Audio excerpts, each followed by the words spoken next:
যুক্তরাষ্ট্র থেকে এখন পর্যন্ত ভালো কোনো খবর পায়নি বাংলাদেশ ক্রিকেট দল।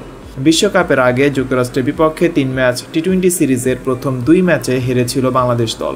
তৃতীয় ও শেষ ম্যাচে বাংলাদেশ খেলতে নামবে হোয়াইট ওয়াশ এড়ানোর লক্ষ্য নিয়ে। এই রকম পরিস্থিতিতেই কিছুটা স্বস্তির খবর দিয়েছেন তাসকিন আহমেদ।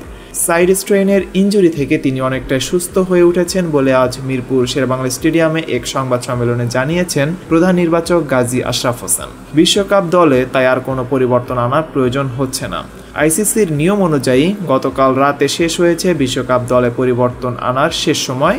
14ই মে ঘোষিত বিশ্বকাপ দলটাই অপরিবর্তিত থাকছে বিশ্বকাপের জন্য।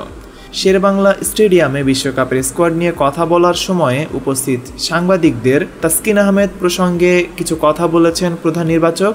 তখন তিনি বলেছেন, তাসকিনের চোটের অবস্থা এখন অনেকটাই ভালো। তাসকিনের আরেকটা এমআরআই হয়েছে, যে গতিতে তার অগ্রগতি হবে বলে প্রত্যাশা করা হচ্ছিল তার চেয়ে ভালো করছে সে।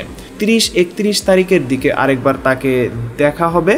এরপর 1 তারিখে হয়তো বোলিং শুরু করবে। তার আগে এখন থেকে ট্রেনিং শুরু করবে। আশা করা যায় 5 তারিখ থেকে তাসকিন ফুল রান আপে বোলিং করতে পারবে।